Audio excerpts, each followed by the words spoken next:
sera pas là, on a un petit contretemps, mais on va partir ça bientôt. En fait, je vais débuter ça maintenant. Oui, début. Bienvenue à tous. Merci d'assister au webinaire d'aujourd'hui. Bienvenue à tous les gens qui assistent en ligne également.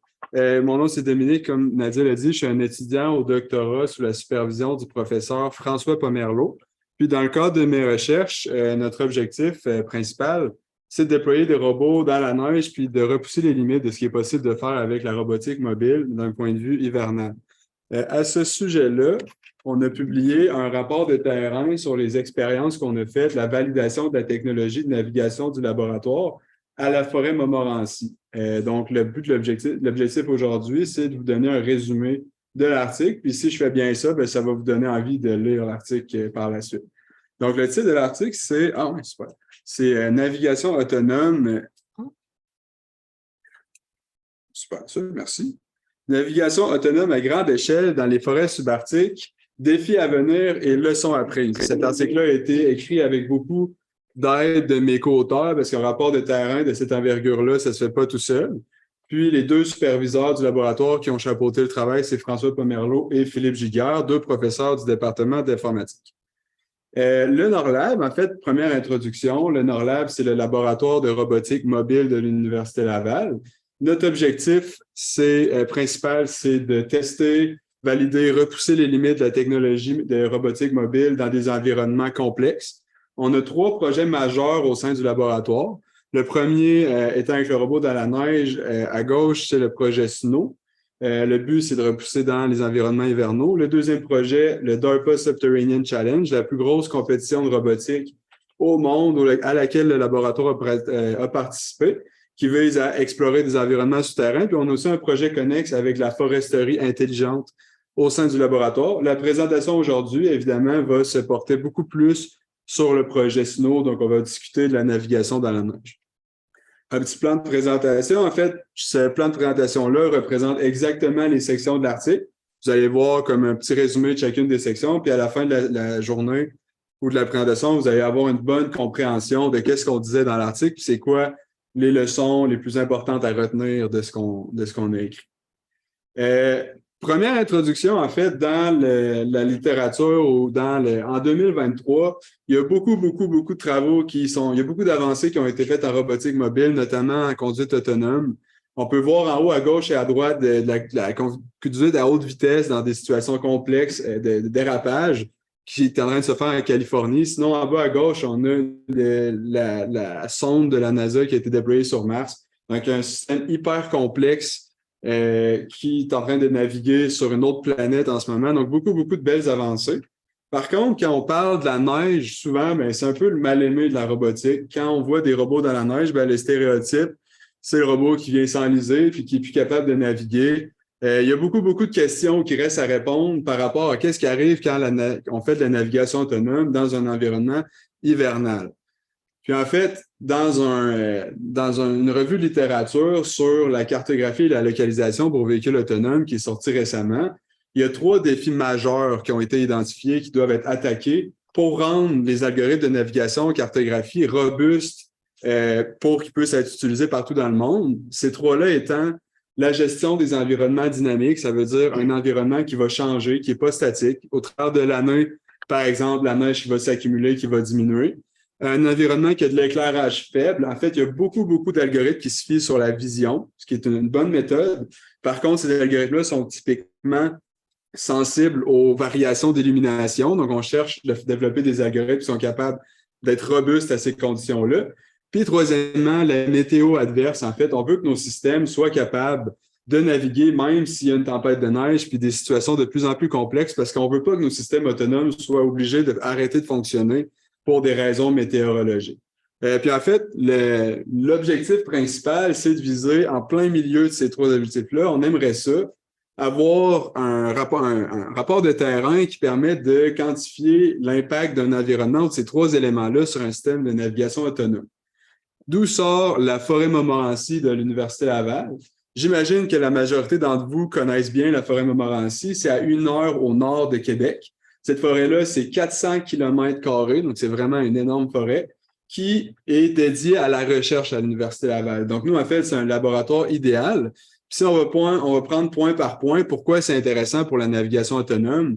Ben, en fait, la végétation dans la forêt boréale ou la forêt Montmorency est très dense. En fait, c'est beaucoup de conifères qui sont rapprochés les uns des autres. Donc, on ne peut pas juste avoir un algorithme de navigation qui est approximatif, qui va dire, OK, c'est pas grave si je coupe dans la végétation. Il faut être précis parce que le moment qu'on sort de la tolérance de navigation, on va s'enliser, on va frapper un arbre. C'est impossible de traverser la végétation.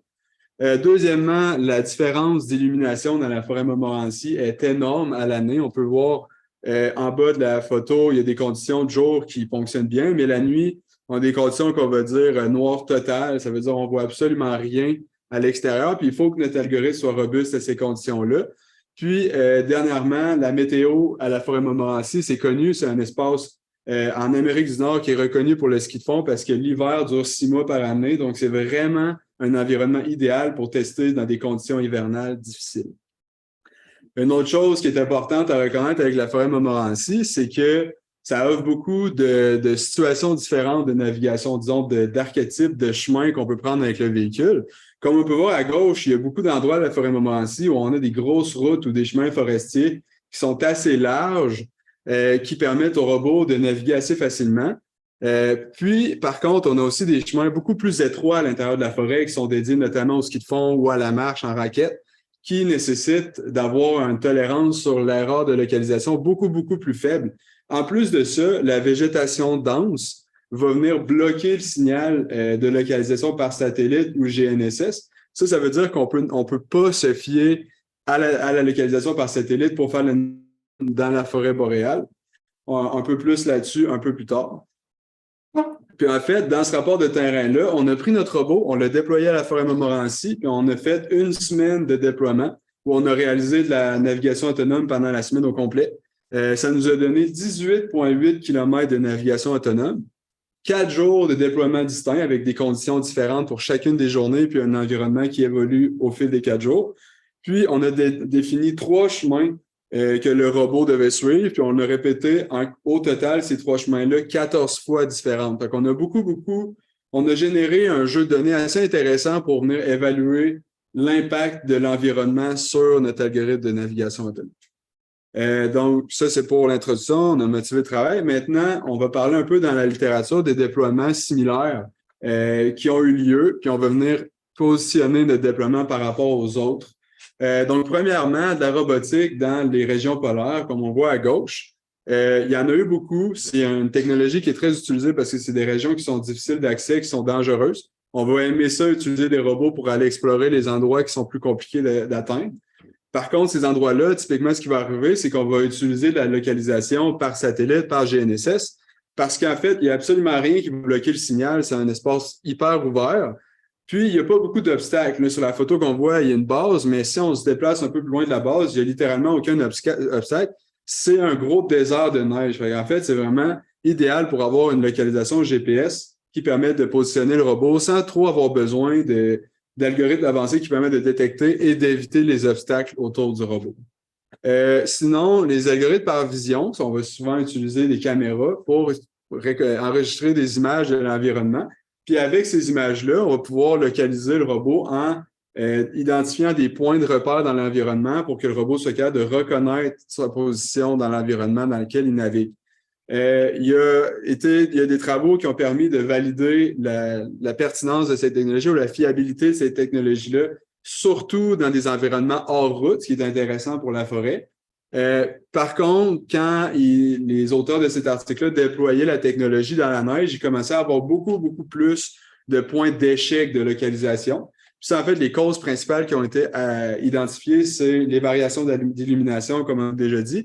Puis sinon, le contraste faible dans la neige. C'est-à-dire, si on regarde la neige, c'est très dur de distinguer des différences dans la neige qu'on pourrait utiliser avec nos yeux pour détecter des coins ou des zones distinctives de l'environnement. En fait, dans un sol enneigé, c'est presque tout pareil, puis c'est très difficile pour ce genre d'algorithme-là de se localiser. Troisièmement, les lidars. En fait, les lidars, il y a un autre déploiement qui a été fait plus dans un environnement urbain. Ils ont validé que c'était super pertinent pour un environnement dynamique avec beaucoup de passants, beaucoup de véhicules autour du robot. La localisation n'est pas affectée. est également inaffecté par la variation d'illumination parce qu'un capteur LIDAR, ça envoie de l'énergie dans l'environnement, ça ne dépend pas de l'illumination externe. Puis, par contre, cette technologie n'est pas encore validée, n'est pas encore évaluée dans des environnements hivernaux. Donc, au laboratoire, dans un déploiement précédent, on a visé à créer un système de capteurs, pas nécessairement un robot mobile, juste un système de capteurs qu'on a déployé avec une motoneige dans la forêt Montmorency. Puis en fait, dans cet article-là, Philippe Babin, un ancien du laboratoire, a permis de prouver qu'en utilisant un signal GPS qui était disponible par moment, on était capable de créer une carte assez précise de l'environnement. Puis en fait, si on regarde dans les cartes à droite de la photo, la colonne de droite, c'est des cartes qui sont faites sans correction GPS, puis la colonne de gauche, c'est des cartes qui sont faites avec correction GPS. Donc, on peut voir qu'il y a une amélioration majeure dans la performance de l'algorithme par rapport à ce que la carte ressemble pour vrai. Ceci étant dit, dans cet article-là, tout le traitement des données, toute la cartographie, c'est fait hors ligne. En fait, c'est non fonctionnel dans cet article-là pour la navigation autonome parce que ça nous prend des temps réels. Il faut qu'on ait accès à la position du robot en temps réel pour faire de la navigation. Donc, en fait, d'où l'intérêt de notre article. Nous, on a déployé un système sur un vrai robot. Prochaine section vise à vous donner un aperçu général puis un espèce de tutoriel sur comment est-ce qu'on a utilisé notre système pour faire la navigation autonome, quelles adaptations on a dû faire. Donc, au laboratoire, ou dans le cadre de cette recherche-là, on a développé le système qui s'appelle Weather Invariant LiDAR-Based Navigation, ou WILN, comme on aime l'appeler l'acronyme. En fait, ce système-là, c'est un système de navigation autonome qui fonctionne par le mode Teach and Repeat. Teach and Repeat, qu'est-ce que ça veut dire? C'est qu'on va avoir un opérateur qui va avoir le robot. Premièrement, le robot n'est pas autonome, il est téléopéré par l'opérateur. Puis l'opérateur va préconduire une trajectoire qu'il désire que le robot puisse être capable de refaire par la suite. Puis une fois que l'opérateur a préconduit cette trajectoire-là, le robot va l'enregistrer, va l'apprendre, puis il va être capable de la répéter. Donc, on va tomber en mode repeat. Le robot, de manière autonome, va répéter la trajectoire un nombre infini de temps. Puis en fait, notre objectif dans cet article-là, ça a été de répéter la trajectoire le plus souvent possible, puis d'identifier à quel moment il y avait des échecs. Donc, c'est vraiment le paradigme de navigation qu'on a utilisé pour ce système-là. On a défini 4 systèmes de coordonnées principaux pour le système de navigation. Ces systèmes de coordonnées-là, excusez-moi, nous permettent d'identifier, disons, les composantes majeures du système. Le premier système, c'est le monde. En fait, pour pouvoir localiser le robot dans son environnement, il faut avoir un système de coordonnées fixe à quelque part dans l'environnement qui ne bouge pas, qui représente un peu les coordonnées générales du monde. Puis la position du robot va être représentée par le système de coordonnées robot, ce système de coordonnées est attaché au corps du robot puis se déplace avec. En plus de ça, on a un système de coordonnées LIDAR qui va permettre en fait, toutes les mesures du capteur LIDAR vont se retrouver dans ce système de coordonnées-là. Puis, le dernier système de coordonnées, c'est un système de coordonnées qu'on va dire artificiel. C'est lui qu'on va attacher à la trajectoire de référence qu'on va appeler S ou le chemin que le robot va essayer de suivre. Donc, un overview rapide des différentes composantes ou du processus de fonctionnement du système WILN. En fait, ça se divise, comme on l'a déjà dit, en 2 modes de fonctionnement. Donc, le teach, c'est une personne qui conduit. Le repeat, c'est le robot qui conduit de manière autonome. Dans les 2 cas, en entrée, on va avoir les mesures des capteurs LIDAR, puis on va avoir une odométrie. Je vais vous expliquer un petit peu plus tard qu'est-ce que l'odométrie représente, qui vont rentrer en entrée. C'est l'information que le système a besoin pour fonctionner. Puis, en mode teach, il va avoir un algorithme de localisation et de cartographie qui va permettre d'utiliser les informations qu'on lui donne pour localiser le robot, définir la trajectoire et cartographier l'environnement.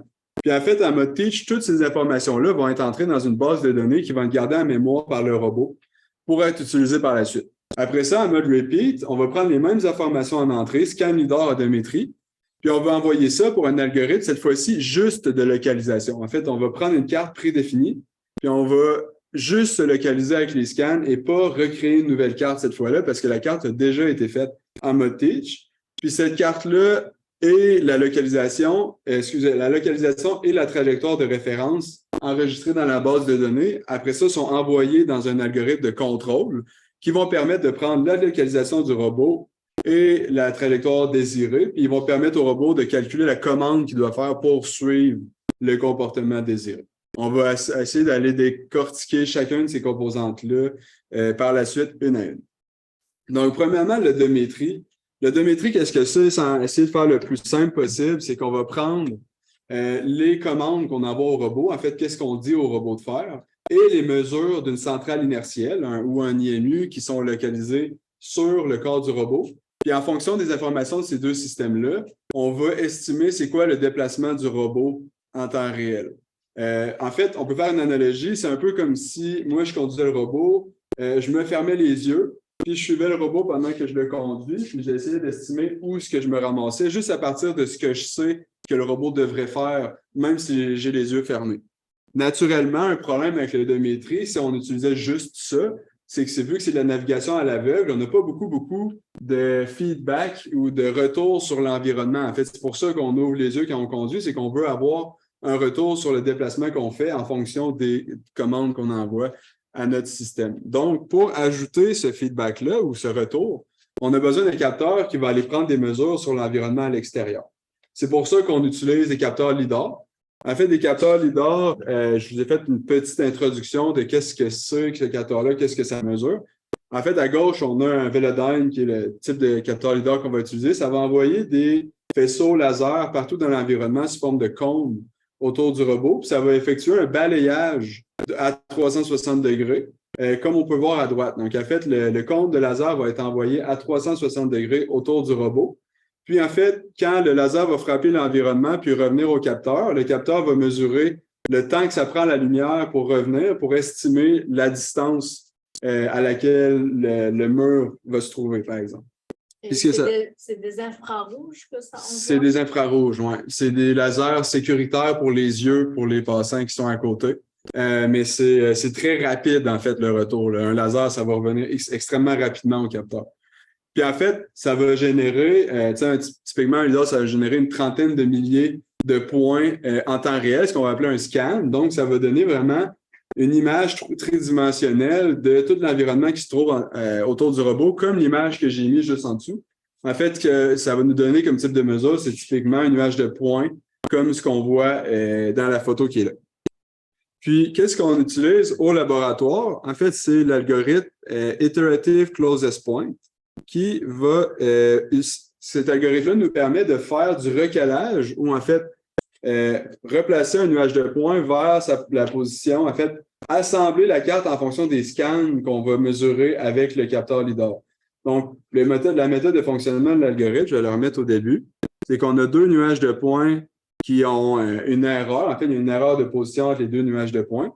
Puis, de manière itérative, on va calculer la transformation géométrique qui nous permet de trouver une meilleure position pour le nuage de points qui a une erreur, jusqu'à ce que les deux nuages de points soient parfaitement recalés les uns avec les autres. Donc, on va faire ça avec des scans LIDAR. Excusez-moi.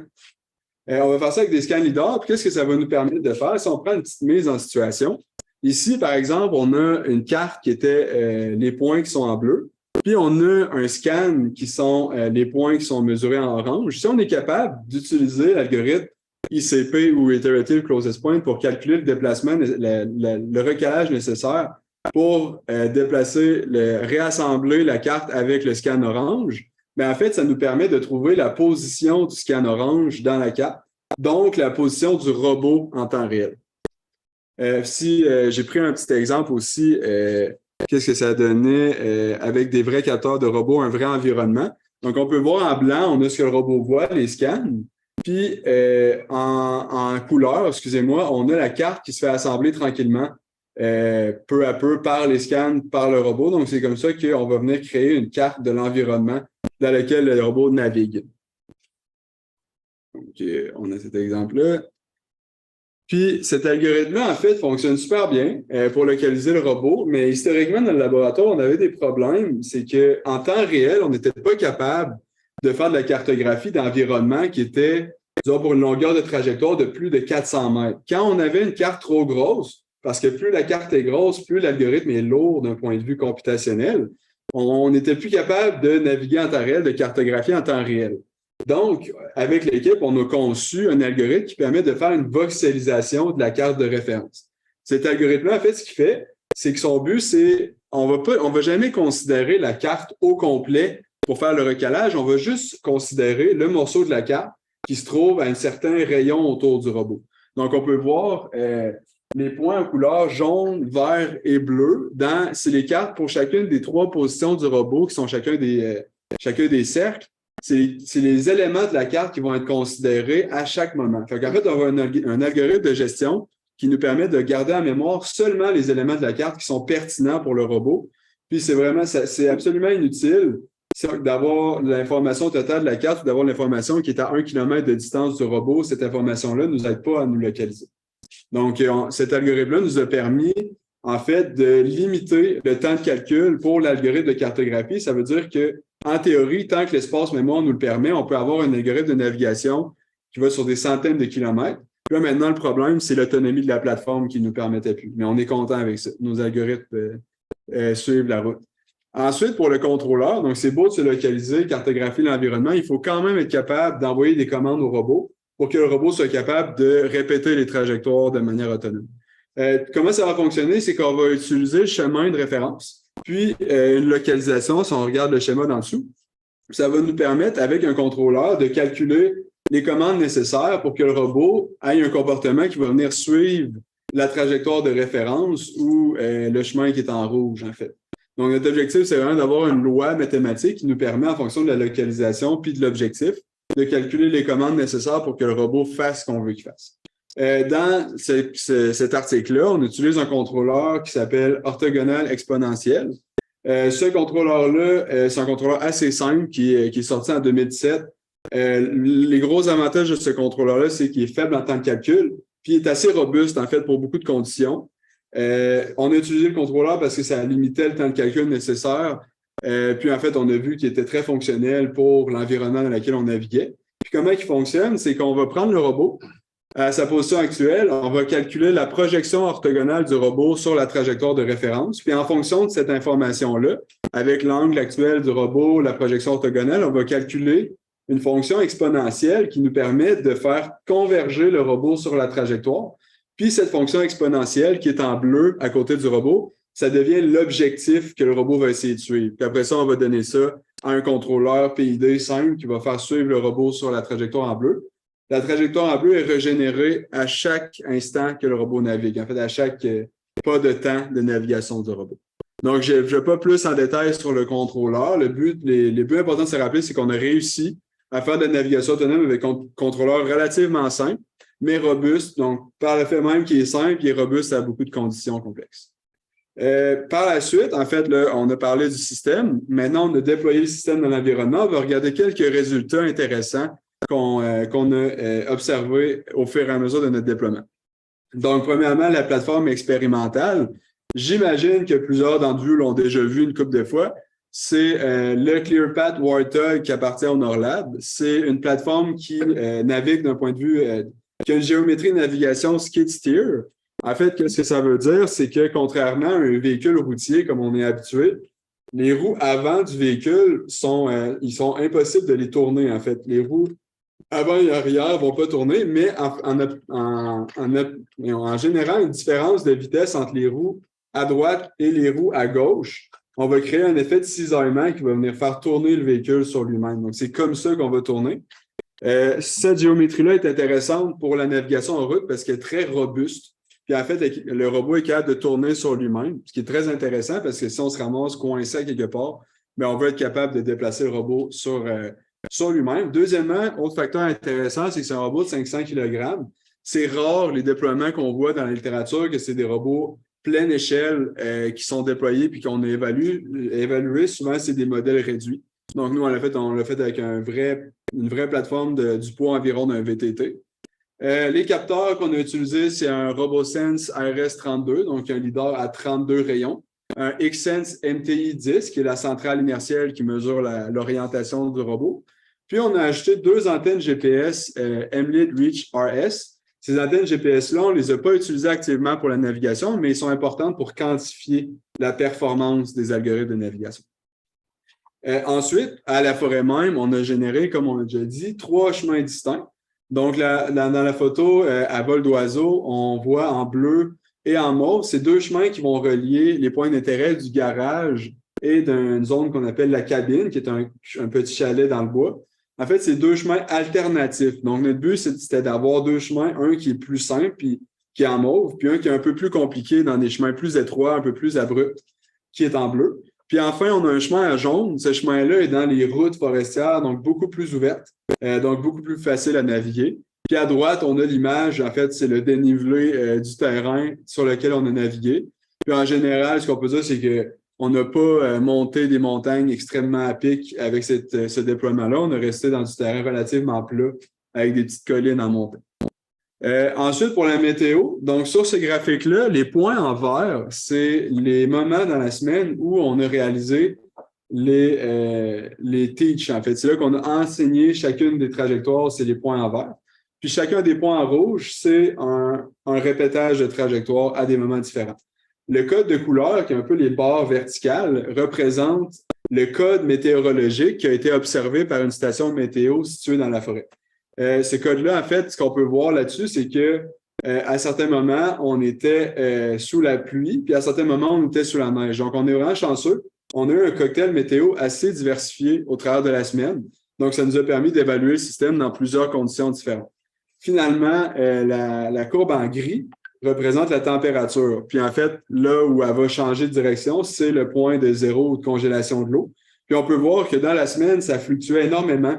Donc, il y a certains moments de la semaine où on avait un point de congélation, puis il y a certains moments de la semaine où il faisait super chaud. Puis on a observé beaucoup d'impact sur l'autonomie du robot. On va en discuter plus tard. Finalement, chacune des runs de Teach nous a permis de générer une carte de référence. Puis ces cartes de référence-là ont été utilisées pour répéter. Donc, on a chacune des cartes de référence. Puis en fait, sur ces cartes-là, tout ce qui est en jaune dans les cartes va typiquement représenter le sol ou les toits de bâtiments, mais surtout le sol pour ça. Tout ce qui est en vert va représenter un peu des obstacles, soit de la végétation, soit des bâtiments, des choses qui vont empêcher le robot de naviguer à des endroits. Puis on peut voir vraiment là, les chemins A et B. D'un, sont plus longs que le chemin C, mais sont beaucoup, beaucoup plus étroits que le chemin C. Donc, c'est beaucoup plus difficile de faire de la navigation dans les deux premiers chemins que dans le dernier. Notre algorithme, on a quantifié sa performance premièrement sur toutes les runs. En fait, on a cette figure-là présente l'axe des Y. En fait, c'est l'erreur sur le suivi de chemin. Donc, c'est à quel point le robot est sur le côté de son objectif. Puis, le long en fait, l'axe des X, c'est la distance sur la trajectoire. Donc, on a pour chacune des trajectoires vraiment, en fonction de la distance parcourue par le robot, l'erreur qui est observée par le robot. On a deux. Là-dessus, en fait, ce qu'on peut remarquer, c'est qu'en général, le robot est quand même capable de suivre sa trajectoire à une erreur assez acceptable, à part trois moments distincts. Les moments distincts sont représentés premièrement en bleu. Donc, on peut voir en haut la ligne de le premier graphique. On a une ligne bleue qui part à droite puis qui se termine environ au milieu. Qu'est-ce qui est arrivé à ce moment-là? C'est qu'on a manqué de batterie avec le robot, donc on n'a pas été capable de compléter la trajectoire. Puis sinon, en rouge, c'est les trois moments dans la semaine où on a eu des échecs de localisation. Puis on peut voir chacun des échecs de localisation qui sont tous situés dans la rangée du milieu, sont souvent quantifiés par un gros pic sur l'erreur de position. Ça, en fait, ce que ça veut dire, c'est que notre algorithme de localisation, quand il vient à avoir un échec, juste avant son échec, il va avoir une grosse montée soudaine de l'erreur, en fait. Puis en fait, ça, il y a moyen d'utiliser cette grosse montée-là pour dire on est probablement en train en situation d'échec, donc il faudrait intervenir. Puis à chaque fois que ça arrivait, on était à côté du robot, on intervenait, on ramenait le robot à sa position initiale, puis on recommençait. Typiquement, qu'est-ce qui arrive quand on a des échecs de localisation? C'est que, par exemple, ici, on a le robot qui est à sa position de début de trajectoire, puis qui s'en va pour débuter, tourner à droite, puis partir dans le bois. En fait, en blanc, on a ce qui est observé par le robot, puis en couleur, on a la carte de référence. Puis, tu sais, le symptôme typique, c'est qu'en fait, le robot va venir commencer à avoir des sauts comme ça. Je ne sais pas si vous voyez, les sauts comme ça vont représenter un peu l'erreur qui va venir lever dans les airs. Puis, à droite, en fait, on a le résultat. Ce que ça donne, c'est que le robot pensait qu'il était dans le centre de la trajectoire, mais en réalité, il était sur le côté. On va investiguer un peu les causes qu'on a observées pour ces échecs-là de localisation par la suite. Premièrement, une grosse cause d'erreur qu'on a observée pendant la semaine, c'est que l'environnement forestier, par moment, représente un environnement avec peu de contraintes géométriques. Pourquoi c'est important, les contraintes géométriques? C'est l'algorithme ICP a besoin de formes dans l'environnement pour être capable de contraindre son recalage. En fait, pour mettre un nuage de points par-dessus l'autre, il a besoin de formes assez carrées ou assez droites pour être capable d'identifier des points clés dans l'environnement sur lesquels il peut se recaler. Ici, sur la figure, on a plusieurs situations pour lesquelles c'est compliqué de faire du recalage. Sans trop s'attarder à chacune de ces situations-là, dans notre cas, on a observé qu'un corridor forestier, ça veut dire un chemin forestier avec des arbres sur les côtés. Puis en fait, on ne voit pas vraiment dans un corridor forestier, c'est quand la fin du chemin. On est un peu dans une situation où c'est un corridor infini, puis on fait juste continuer à le suivre. Ça, pour l'algorithme CP, en fait, ça représente une vraiment mauvaise contrainte en translation. Donc, en fait, on commençait à observer beaucoup d'instabilité de l'algorithme en translation, ce qui menait éventuellement à l'échec de localisation.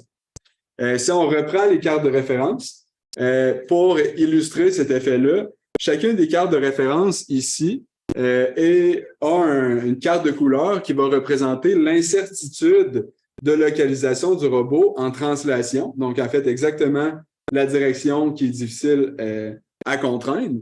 Puis en fait, pour chacune des positions, le nuage de points est coloré selon plus c'est jaune, moins c'est certain. Plus c'est jaune, moins c'est bien contraint. Plus on a de chances de faire d'échecs de localisation. Puis ce qu'on peut voir vraiment, c'est qu'à chaque fois qu'on rentre dans un chemin forestier ou un chemin où on voit vraiment juste les arbres d'un côté de l'autre, la couleur va devenir de plus en plus jaune. À chaque fois qu'on va rencontrer soit un autre chemin, soit un obstacle, ou par exemple, en haut des trajectoires à gauche, les deux premières trajectoires à gauche, A et B, on voit en vert, il y a un cercle avec l'environnement qu'on appelle bridge. En fait, à cet endroit-là, il y a un pont. Donc, ça va venir super bien contraindre la localisation. C'est important pour l'algorithme, en fait, de reconnaître ces moments-là bien contraints parce qu'ils sont importants pour diminuer son incertitude. L'analogie se répète sur la trajectoire C. En fait, en général, c'est un chemin super ouvert avec beaucoup de bâtiments autour, donc très bien contraint. Ce qu'on peut voir généralement, c'est noir ou mauve. Par contre, il y a une petite partie de la trajectoire C qui rentre dans un chemin forestier. Puis même cet effet-là est encore une fois observé dès qu'on rentre dans le chemin forestier, puis il va venir diminuer quand on sort un peu de la situation de corridor. Donc, vraiment faire attention, navigation autonome dans un corridor forestier, soit diminuer la vitesse pour être sûr que l'algorithme a le temps de bien se localiser, soit trouver un moyen d'identifier les contraintes au travers de l'environnement quand on a la chance d'en avoir pour être capable de venir bien cadrer la carte du robot en fonction de ce qu'on observe. Deuxième défi, c'est l'accumulation de neige. En fait, ce qu'on observe ici, ce problème-là a vraiment été dû à l'accumulation de neige. Qu'est-ce qu'on va voir ici sur la figure? C'est pour 3 endroits différents dans les trajectoires. Donc, en haut à gauche, on a cabine. Après ça, on a swamp. Après ça, on a trail. Puis après ça, on a garage. Pour chacun de ces environnements-là, on a une photo aérienne.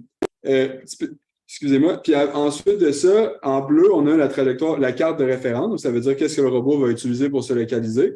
Puis en rouge, chacun des points rouges, en fait, représente un point du scan mesuré par le robot, qui est ce qu'on va dire qui appartient pas à la carte. En fait, c'est que ce point-là se trouve à une distance trop élevée de la carte pour être considéré faisant partie de la carte. En fait, ça veut dire que chaque fois qu'on a un point rouge, c'est de la nouveauté. Chaque fois qu'on a un point rouge, c'est quelque chose qu'on n'a jamais observé avant. Donc, il y a quelque chose de bizarre dans cette situation-là. Il y a 2 situations importantes dans lesquelles on voit des points rouges ici. Donc, en rouge puis en vert. Qu'est-ce qui s'est passé en rouge? C'est exactement la situation que j'ai montrée plus tôt où le robot est venu faire un échec puis est venu foncer dans les arbres. Puis en fait, en vert, en fait, en bas à droite, c'est une situation où, à la longue de la semaine, en fait, à la fin de la semaine, il y avait tellement de déneigement qui avait eu lieu que l'environnement était rendu totalement différent. En fait, il y avait des bancs de neige qui avaient apparu qui étaient inexistants avant. Par contre, dans l'environnement à droite, où il y avait les bancs de neige qui étaient déneigés, il y a beaucoup plus de bâtiments, il y a beaucoup plus de contraintes. Tandis qu'à gauche, puis on peut le voir sur les 2 photos, là, en fait, c'est visible que c'est des environnements qui sont beaucoup plus structurés à droite qu'à gauche. Puis en fait, même si, selon la couleur rouge, on voit qu'il y a beaucoup plus de nouveautés dans la photo à droite, on est quand même capable de se localiser à droite, mais à gauche, même s'il y a moins de nouveautés, on a quand même un échec de localisation. Puis la raison, c'est parce qu'on n'a pas assez de repères dans l'environnement qu'on peut se fier dans cette situation-là.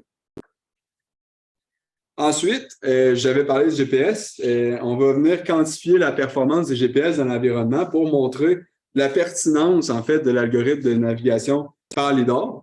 Puis, qu'est-ce qu'on va voir? En fait, le message, c'est que notre analyse vise à montrer que dans le cas de la navigation dans les petits chemins, la végétation va venir bloquer le signal GPS au point où ça va devenir non fonctionnel, tandis que dans les chemins, ou pas les chemins, excusez, les chemins forestiers, il y a peu de végétation, c'est beaucoup plus ouvert. On va être capable d'utiliser le signal GPS de manière fiable pour faire de la navigation. Donc, qu'est-ce qu'on a observé? Ça, en fait, c'est les mesures GPS qui ont été prises tout au long de la semaine. Dans l'axe des X, c'est pour chacune des mesures, c'est le nombre de satellites observés par les antennes. Puis, dans l'axe des Y, c'est l'erreur sur la distance entre les deux antennes. Donc, on a deux antennes sur le robot. Donc, on a une antenne en avant, une antenne en arrière. Ces deux antennes-là, on connaît la distance parce qu'on a fait de l'assemblage mécanique. On est sûr de la distance entre les deux. Par contre, la mesure qu'on reçoit de chacune des antennes, on va l'utiliser, puis on va l'utiliser pour estimer la distance entre les antennes. Puis la différence entre ce que la mesure des antennes nous dit sur la distance, puis la distance qu'on connaît en faisant l'assemblage, ça nous donne une mesure d'erreur sur la position GPS. Cette mesure-là, c'est ce qui est dans l'axe des Y. Puis, dans l'axe des Y aussi, on a mis deux lignes verticales, la ligne pointillée et la ligne pleine. La ligne pointillée représente la demi-largeur d'un chemin forestier. Donc, c'est l'erreur qu'on veut respecter pour pouvoir faire de la navigation dans un chemin forestier. Puis la ligne pleine, c'est la même chose, mais pour un chemin de ski de fond. On est allé chercher les normes des chemins de ski de fond du Québec.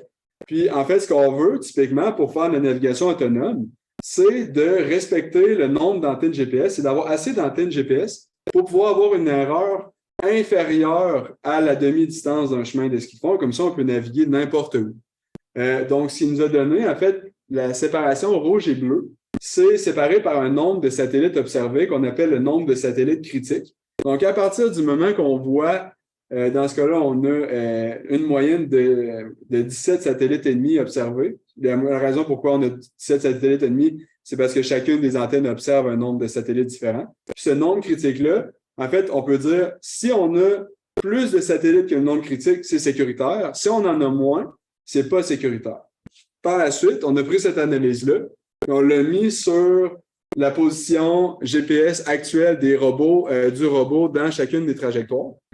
Puis en fait, dans cette figure-là, on peut clairement observer que dans le chemin forestier, qui est en haut à gauche, le chemin C, la navigation, elle fonctionne bien. En fait, on a toujours un nombre de satellites adéquat pour faire de la localisation GPS dans un chemin forestier ou de la navigation autonome dans un chemin forestier.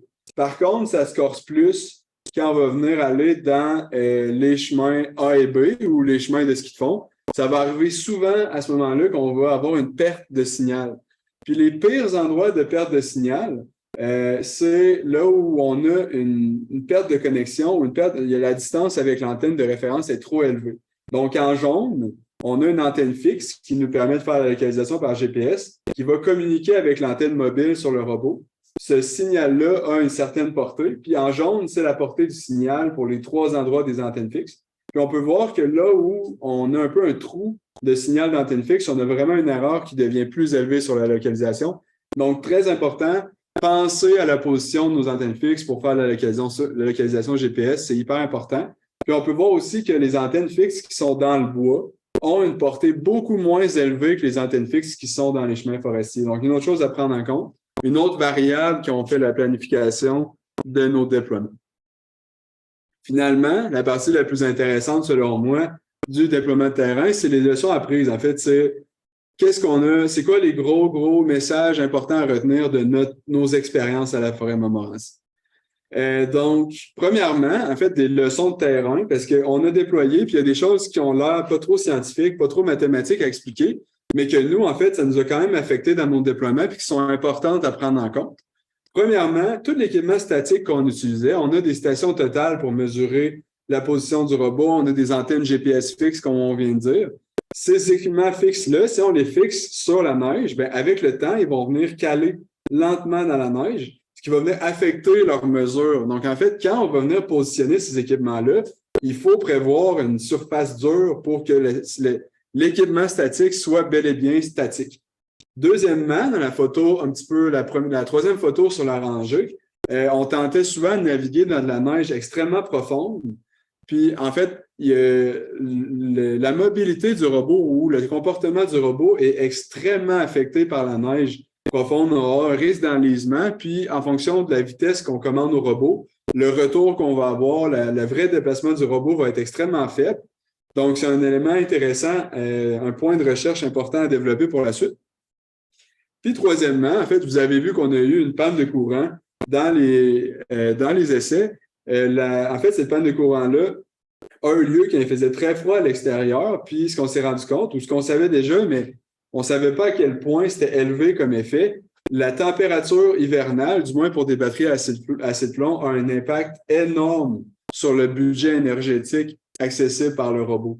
Donc, en fait, quand on va venir planifier des déploiements robotiques dans des environnements hivernaux, une des choses les plus importantes à penser, c'est un modèle qui permet de quantifier la consommation énergétique en fonction de la température extérieure, ce qui est rare, qui est disponible en fait pour les plateformes commerciales. D'ailleurs, si on fait une panne sur le terrain, c'est extrêmement difficile de sortir le robot. On a dû amener une génératrice au beau milieu d'un chemin forestier avec des motoneiges. C'est une opération qui peut durer 2-3 heures. Au milieu de la nuit, c'est très compliqué en fait. On va essayer d'éviter ça, d'où l'importance d'un budget énergétique. Un point intéressant qu'on a voulu soulever avec la fameuse station météorologique au sein de la forêt, c'est que pour la forêt boréale, en fait, c'est hyper important d'être robuste aux faibles illuminations. Nous, on le voyait quand on déployait la forêt, mais cette photo-là, on espère qu'elle montre le mieux possible. Pendant l'hiver, les conditions d'illumination sont extrêmement faibles. Donc, sur cette figure-là, on a 3 rangées.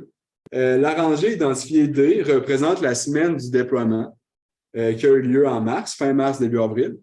La deuxième rangée, on parle du solstice d'été, donc la semaine dans l'année où, en théorie, on a le plus d'illumination de soleil. Puis la dernière rangée, c'est le solstice d'hiver pour W. C'est la semaine dans l'année où, théoriquement, on a le moins d'illumination avec la lumière, avec le soleil. Puis on peut voir la différence, c'est énorme. En fait, dans le solstice d'hiver, on n'a presque pas d'illumination du soleil. C'est hyper important d'avoir un système qui est capable de naviguer tout autant dans le solstice d'hiver que dans le solstice d'été. Puis, en fait, ce qu'on voulait dire avec ce résultat-là, c'est un gros avantage d'avoir un système qui pense même pas, en fait, à l'illumination. Comme notre système avec un lidar, ça change rien, en fait, peu importe l'illumination. C'est un élément assez important pour faire la navigation autonome. Finalement, pour le fun, à peu près 6 mois après la semaine de déploiement, on a pris les mêmes cartes de référence enregistrées l'hiver, puis on a dit « Hey, ça serait le fun de tester, est-ce que notre véhicule est capable quand même de se localiser puis de répéter avec une carte qui a été enregistrée pendant l'hiver, mais pendant l'automne cette fois-ci. » Donc, on a fait ces expériences-là. La bonne nouvelle, dans le chemin facile, le chemin A qu'on avait vu plus tôt, excusez-moi, ça fonctionnait super bien, aucun problème, le robot suivait sa trajectoire. Par contre, dans le chemin B, la localisation allait bien, il y a une triade de commencer, mais à un moment donné, la photo à gauche, c'est ça qu'on voit, on s'est ramassé dans un marécage. L'hiver, on n'avait pas de problème pour naviguer là-dedans, il y avait une surface de neige, on naviguait là-dessus, mais l'automne, le robot s'est complètement enlisé dans la vase. C'était en fait, ça a été difficile de sortir, ça a pris du temps. Puis le reste du chemin B, en fait, était non praticable. On n'a même pas été capable de le marcher pour revenir. Donc, on a trouvé qu'en fait, le problème qu'on pensait qu'il allait subvenir, c'est la localisation. Elle n'allait pas réussir parce que la carte était trop vieille. Mais la localisation fonctionnait. Le robot est juste allé frapper des conditions de changement de saison qui étaient impossibles à prévoir. Puis deuxièmement, dans le chemin C, que vous voyez qui est déjà plus gros, on n'avait pas prévu, l'hiver, ce n'était pas le cas, mais il y a des blocs de béton qui ont été mis par l'organisation de la forêt Montmorency pour empêcher les gens de se parquer. Puis en fait, nous, en faisant la navigation, mais on s'est ramassé avec notre trajectoire qui passait directement dans les blocs de béton. Puis il y a une autre chose qu'on s'est dit qui est important comme élément considéré pour faire de la navigation à l'année longue, c'est d'être capable de réagir à ces conditions-là, à ces obstacles-là qui vont venir s'ajouter. Puis ici, on a vraiment 2 types d'obstacles distincts. On a l'obstacle où le robot va venir s'enliser. Le robot n'est plus capable de se déplacer parce que c'est trop glissant. Puis on a l'obstacle où le robot va venir faire une collision. Dans les deux cas, le robot n'est pas capable de se rendre à son objectif, donc c'est un problème, mais il faut vraiment être capable d'avoir un système qui réagit à ces deux types d'obstacles-là distincts. Pour les travaux futurs, oui, vas-y. Pourquoi il n'a pas vu les obstacles? En fait, c'est une bonne question. Notre algorithme, Willen, en fait, le système de navigation, on n'a pas encore ajouté de système de détection des obstacles dedans. C'est simplement un algorithme qui se localise puis qui répète parce que le laboratoire est encore jeune puis on n'a personne dans le laboratoire qui a une spécialité détection des obstacles. On espère avoir ça. Avec les lidars, il aurait pu les localiser. Absolument. Là où ça aurait peut-être posé problème, c'est que là, il aurait pu les détecter, mais dans une tempête de neige, il aurait peut-être arrêté à cause qu'il se trompe entre la neige qui tombe. C'est un sujet de recherche hyper intéressant. C'est quelque chose qu'on essaie de pousser au laboratoire. Par contre, pour le bien de cette expérience-là, vu qu'on avait moins d'expertise développée en détection d'obstacles, on a décidé de le mettre de côté. Mais c'est définitivement un problème de recherche super intéressant. À venir dans la diapositive suivante.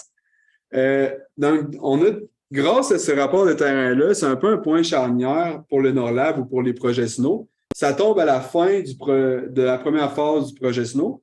Puis, ça nous permet d'identifier des défis et des problèmes à régler pour continuer à faire de la recherche dans le futur du laboratoire. Puis, ça inclut trois axes de recherche distincts. Le premier axe étant la localisation. Donc, en fait, on veut que nos algorithmes continuent à être de plus en plus robustes aux environnements dynamiques. On a vu qu'avec l'accumulation de neige, dans certaines situations, on avait des échecs de localisation. On veut l'éviter. Deuxièmement, la localisation, j'ai un peu menti tantôt, quand le robot s'est enlisé, les roues continuent à tourner, puis la localisation, elle a eu de la misère parce qu'il ne savait plus trop où il était. Donc, on a besoin d'un algorithme de localisation qui est robuste à cet enlisement-là. Troisièmement, on a besoin des algorithmes de navigation qui sont capables de gérer l'incertitude dans les environnements moins contraints, comme on a vu dans les chemins forestiers. Puis, on a besoin des algorithmes aussi qui sont robustes aux collisions. Il y a certains moments dans la semaine où le robot il a eu une bonne collision avec l'environnement, puis on s'est dit que c'est aussi une source de recherche intéressante d'être robuste à ces collisions-là, au cas où il y a une malchance avec le robot. Deuxième axe de recherche, le contrôle.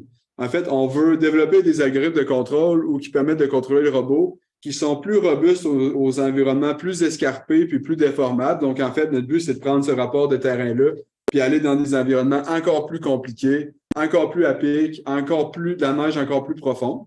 Donc, on va essayer de pousser sur le terrain de ce côté-là aussi. On veut des algorithmes qui sont capables de réagir à l'enlisement. En fait, quand le robot est resté pris, ça aurait vraiment été intéressant à terme que le robot soit capable de se déprendre tout seul. Là, c'est nous qui avons dû le déprendre de là. Donc, avoir quelque chose de manière autonome qui est capable de le faire, c'est super intéressant. Puis, troisièmement, en fait, côté performance, c'est ce que tout le monde veut le faire en contrôle, en robotique mobile. On veut être plus serré sur l'objectif, la trajectoire désirée, puis on va aller plus vite sur la trajectoire de désirée.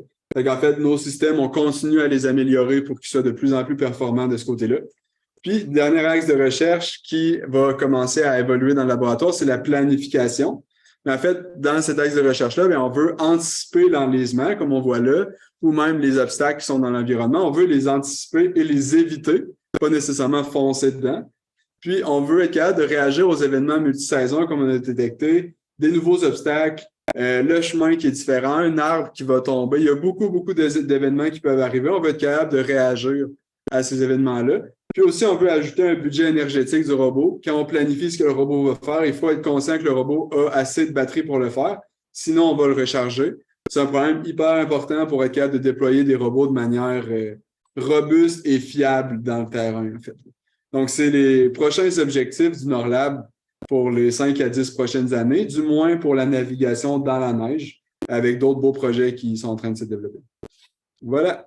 Merci. Ah, excusez. Le nom de l'article est disponible sur la diapositive ici. Sinon, visitez notre NORLAB, notre site web du NORLAB. Toute la recherche qu'on fait, il y a plein d'autres beaux articles qui sont disponibles sur le site web. Vous avez accès à tout ça là-bas.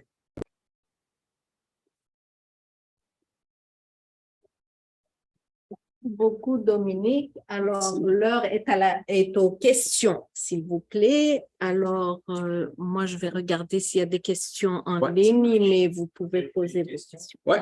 Je ne connais pas du tout les lidars, mais est-ce qu'un lidar plus précis aurait aidé à une meilleure localisation?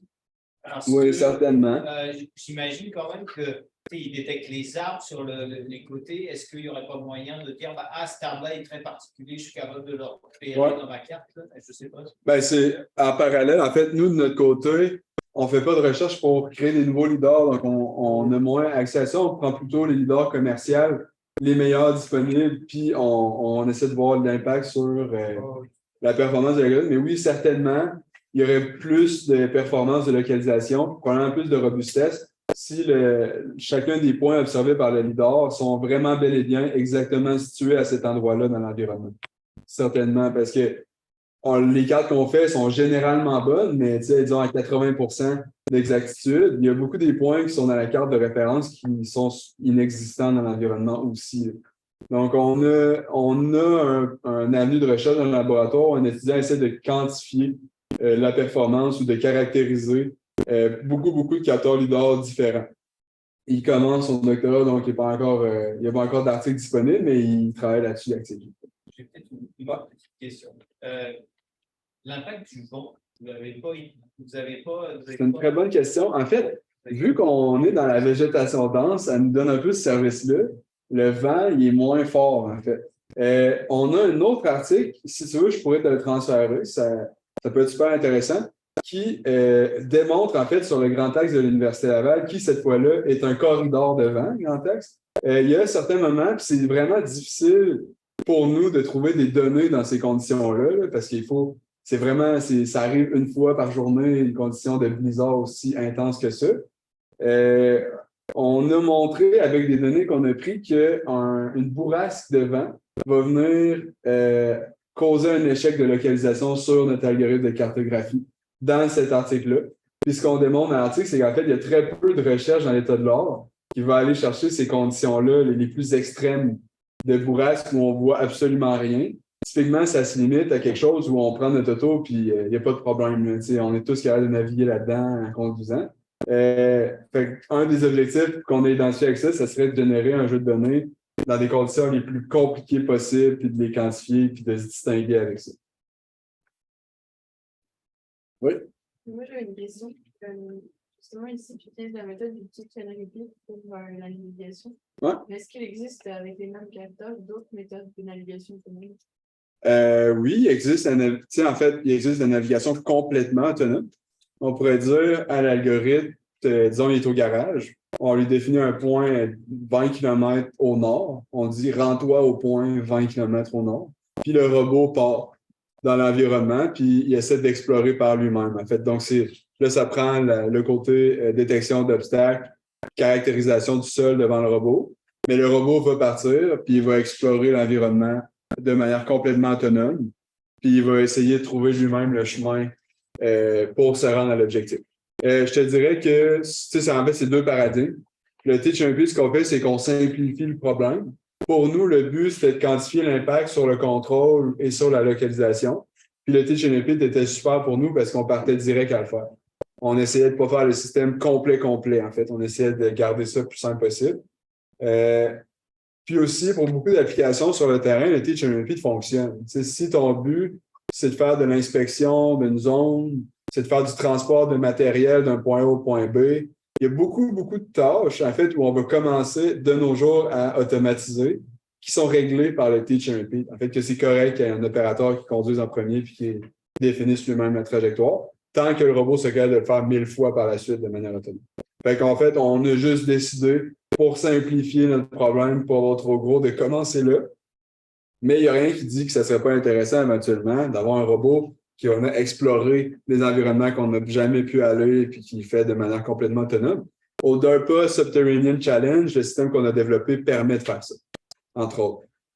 Il y avait des petits problèmes, mais il permettait quand même bien de faire ça. Ouais. C'est ça. Ça a répondu? Tommy?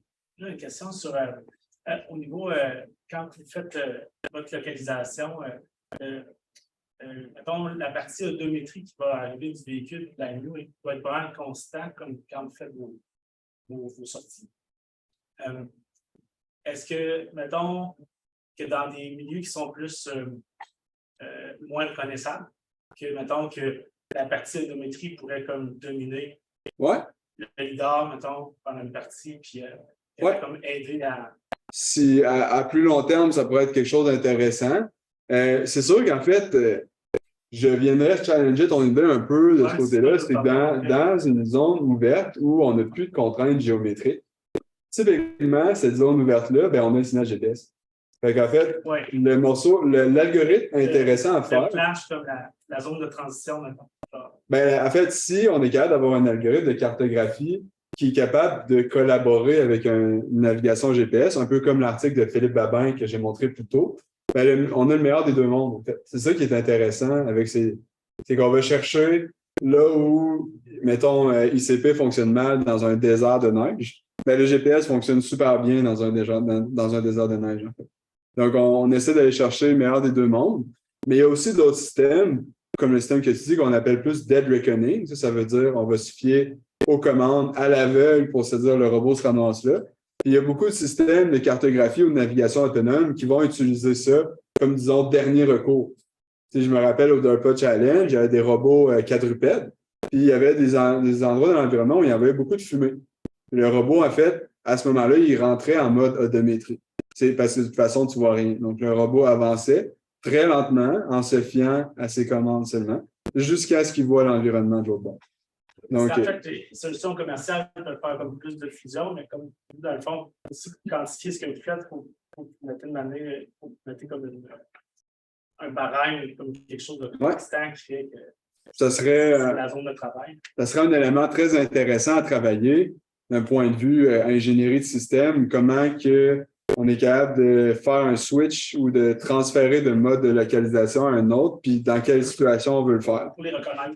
Pour les reconnaître. La première étape, c'est de les reconnaître. Après ça, c'est de gérer comment on transfère. Puis c'est un problème intéressant de recherche à faire. Sur tes thérapie, tu pourrais comme mettre des... Étant donné que tu fais le trajet, tu pourrais mettre comme des zones. Oui, absolument. La première étape, ça pourrait être défini par un utilisateur. Absolument. J'ai une question en ligne. Oui. Ça dit, dans le processus de collecte de données, êtes-vous présent à côté du robot ou avez-vous été supervisé à distance? Ou l'avez-vous supervisé à distance? En fait, vu que c'est un robot autonome, puis qu'on se soucie de la sécurité, on a toujours suivi le robot. En fait, on était toujours à maximum 10 mètres du robot. Des fois, on le laissait aller un petit peu plus loin, mais on avait toujours un point visuel sur le robot parce que les chemins de ski de fond qui sont utilisés pour faire l'expérience sont aussi empruntés par des skieurs. Donc, en fait, il y a une notion de protéger les gens dans l'environnement avec qui on navigue. Peut-être un jour, si notre algorithme a de la détection hyper performante, on va être assez à l'aise. Mais vu que c'est un projet de recherche, puis que c'est très prototypé, ce qu'on fait, on essaie d'être le plus proche possible du robot pour faire attention à être sécuritaire. Ouais.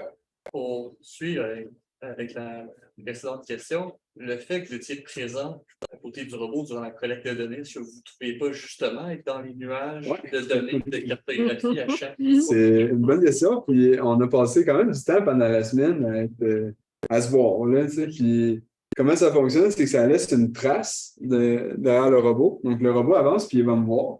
Puis en fait, il va me voir les 8 qu'on suit le robot. Puis il va enregistrer nous dans la carte. Après ça, il avance, on est encore là. Donc il va comme avoir une série de personnes qui vont suivre le robot, puis ça avait un impact sur la localisation. Qu'est-ce qu'on fait pour régler ça? C'est très logiciel. C'est moins d'un point de vue algorithme scientifique. C'est qu'on prend... le robot est ici, par exemple, le lidar est en avant du robot. Dans les scans qui sont mesurés par le robot, pour l'algorithme de cartographie, on va ignorer tout ce qui est dans une boîte qu'on appelle en arrière du robot. Donc, tout ce qui est ici n'est pas pris en compte dans la cartographie. Donc, c'est la manière qu'on procède pour éliminer le bruit des gens. Deuxièmement, il y a un sous-système de la cartographie que j'ai voulu vous épargner des détails, mais là, pour la question, ça me donne la chance d'en parler, qui permet de filtrer les points dynamiques. Donc, quand le robot navigue, si je fais un petit exemple, je vais essayer de faire pour que là, la caméra me voit. S'il y a un obstacle qui est ici, le robot navigue. Le leader va naturellement envoyer un laser observer l'environnement. Puis si, une autre fois, l'objet, en fait, il y a un autre objet, disons que c'est un autre objet qui est rendu ici, mais les lasers du leader vont se rendre du leader à ce nouvel objet-là, mais vont passer au travers de l'ancien objet qui était ici. Je ne sais pas si c'est clair, là, comme dans cet objet-là n'est plus là, il est rendu avec un objet en arrière. Donc, du point de vue du robot, c'est comme, hey, c'est bizarre, mes lasers passent au travers d'une surface que j'avais vue dans la carte, ça ne fonctionne pas. Donc, en fait, l'algorithme de cartographie va venir, il va, de manière avec les probabilités, il va venir assigner une probabilité à chaque point que ce point-là est bel et bien un vrai point.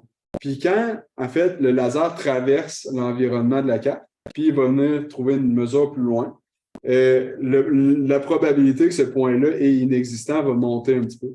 Puis quand la probabilité va rejoindre un niveau trop élevé, bien, on va enlever le point de la carte. Donc, on fait déjà la gestion de points dynamiques. Le bout qui est étonnant avec ça, c'est que ça fonctionne quand le leader voit en arrière d'un point. Mais ça ne fonctionne pas quand le point vient en avant. Comme par exemple, quand il y a un banc de neige qui était soufflé tranquillement pas vite, bien, là, disons, au début, le banc de neige était comme ça, puis le leader voyait ça, la carte représente ça. Mais pendant la semaine, le banc de neige faisait ça, par exemple. Il grossissait comme ça, donc le leader voyait là. Et il n'y a rien qui nous permet de gérer ça. En fait, ça nous fait une carte qui va juste grossir comme ça. Donc, un élément de recherche intéressant pour filtrer les points, mais de l'autre côté, si on veut. Donc, mettre les cartes à jour, c'est un avis de recherche hyper intéressant pour nous au laboratoire. J'espère que j'ai bien répondu. Très bien répondu. Est-ce qu'il y a d'autres questions? Sinon, moi, j'en ai une. Ouais. Là, vous avez dit que c'est très difficile dans les corridors Ouais. qui, comme ils sont en chemin vers l'infini, Mhm. mais il n'y aurait pas un moyen de faire des découpages Oui, absolument. pour pouvoir arriver à bout de ça, pour pouvoir reconnaître Oui, éventuellement, il y aurait moyen de dire on est un peu, c'est sûr qu'on est à tel endroit, donc on va. C'est un peu comme la même façon qu'on conduirait, nous, si on était dans ce chemin-là, on dirait, ben, je ne sais pas exactement je suis où dans le chemin, mais je sais que je suis dans le chemin, donc je vais le conduire jusqu'à la fin. Éventuellement, il y aurait clairement, ça va rentrer un peu dans les systèmes de planification qu'on n'a pas touchés, où le robot va pouvoir dire, OK, ben, je vais traverser, puis ça fait partie des révisions scientifiques qu'on recevait, c'est qu'en fait, il pourrait seulement suivre le milieu du chemin, en sachant que le chemin, un jour, il va se rendre à son objectif. Donc, il y a moyen de. En fait, nous, notre système règle le problème d'une façon, mais ça, c'est une autre façon de le faire en disant on veut aller du point A au point B, on sait que tel chemin vont le faire, donc on a juste un algorithme qui nous garde au milieu du chemin, puis qui prend les bons tournants en fonction de qu'est-ce que. Mais donc, ça prend une connaissance a priori que ce chemin-là mène là où on veut. Et si on ne sait pas où ça mène, on est perdu. Ben, de la même façon que si nous, on prend notre auto, en fait, si on se ferme les yeux à chaque fois qu'on tourne, qu'on a un changement de direction, ça se peut qu'on se ramasse à un endroit complètement n'importe quoi. C'est un peu la faiblesse des façons d'exploration aussi, en fait. Oui. Dans ces façons-là, typiquement, ce qui va arriver, c'est que le robot va se ramasser dans un coin, un petit cul-de-sac, puis il va être un peu coincé là parce qu'il ne saura pas comment revenir. Donc, c'est une des faiblesses des trucs de navigation, d'exploration un peu. Puis c'est ces façons de procéder là.